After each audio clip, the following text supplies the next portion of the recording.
Yo, oh my God.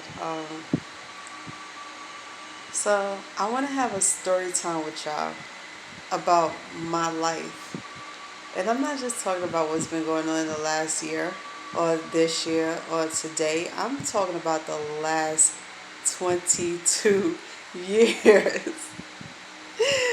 22 years. So I was just sitting here just thinking about where have time gone and what happened to the people that was in my life for the last 22 years.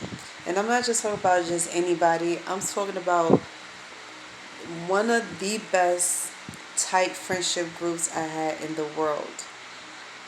So this is going to be a long one because I was just sitting here saying to myself, like, I can't believe it's been 22 years and I don't know where everybody is at. And I really do miss them now that I'm thinking about them.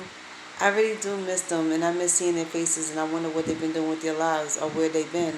So I'm sitting here carefully thinking the last addresses that everybody had. And then I realized everybody that lived in them addresses are no longer there, and only one person ever lived in that same address. I don't know if she's still there to this day, but I know she had a child. And then when I met her and her daughter, she moved. So I guess it was that was it. I was wondering what the hell happened. So 22 years ago, I was sitting here thinking about my dating life, right? Here's a funny thing. What led me up to thinking about my friendship in the past with these group of kids is because I was thinking about how many failed relationships I had and who was the worst out of all of them. Then I thought about the one person that was the only person who was ever right with me, who was ever a real man to me.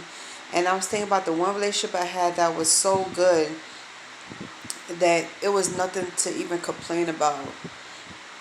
And it was my childhood boyfriend, Jonathan. I don't know if he's on YouTube. I know he's still on Facebook, but I don't be on Facebook that much. But if he ever sees this, there's just a message I want to send him, just to let him know I'm still thinking about him and that I miss him. Because he just wasn't an ex-boyfriend of mine, but he was my best friend. And it was all six of us in our friendship group. And we had a seventh one, but he passed away. So with that being said, it's like we all felt like the group was falling off. One by one, everybody was leaving us. And sadly, we lost so many people that we was really close to. And I was saying to myself, if Jonathan's parents wasn't dead, if his mother had never passed away, he would still be here in New York. Because that is the only real reason why we broke up. We didn't break up because of arguments or he cheated or anything like that, because he never cheated. I was with him from the time I was 12 till I was 15. And sadly, after his mother passed away, he had to move with his uncle to Pennsylvania.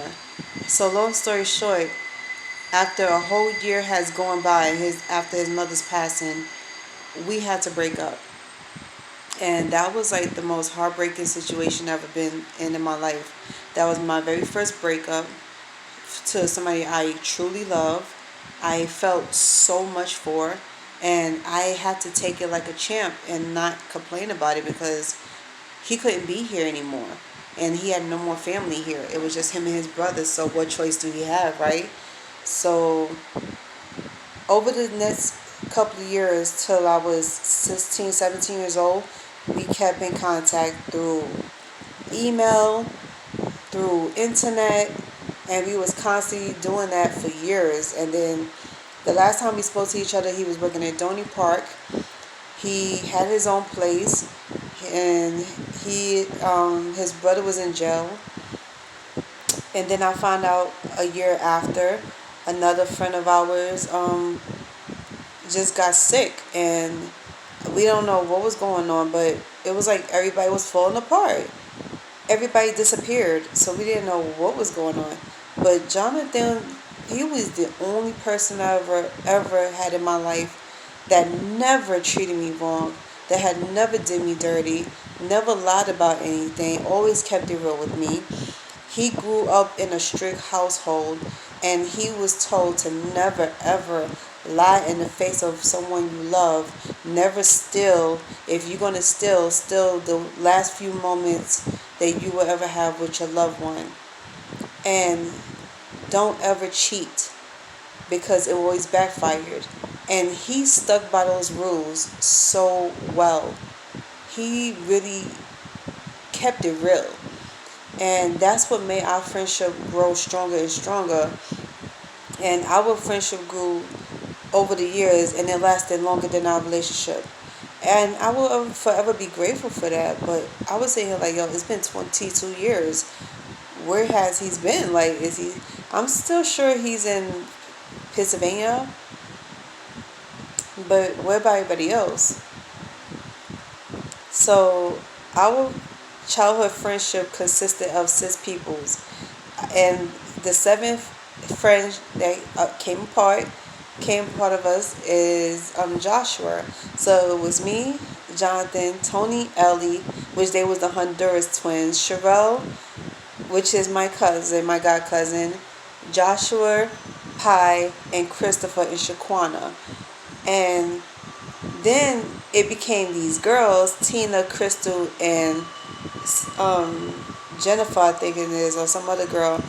And we was all like one big ass group of friends. Like, we was the tightest of them all, and then we kicked those 3 girls out of the group. So it was basically me, Shaquana, and all these guys. And it was like the realest, the most genuine friendship you can ever ask for. None of us flirted with each other. None of us slept with each other. And at that time, we was all virgins. We was all together, like real virgins, real friends. But that wasn't the point. The point was we kept our friendship strong. We kept it going for years. And even though we all was falling apart one by one, we still kept in touch through social media. If we bumped into each other in the streets, we would talk to each other, exchange numbers, and we kept it going for the next 10 years. Then everything fizzled. So this is, where I'm at today.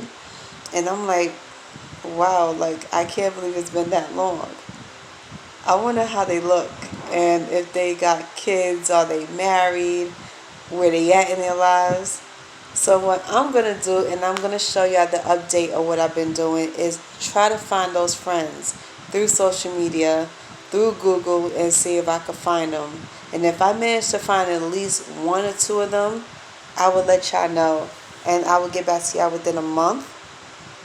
Because this ain't going to be easy. It's going to take a while because everybody's scattered. I don't know if anybody's in jail, if anybody passed away. I need to know these things. So it's like, it's going to take a while to find these peoples, but I'm definitely going to let y'all know. And when I do, y'all will see one of them on my video if it kills me.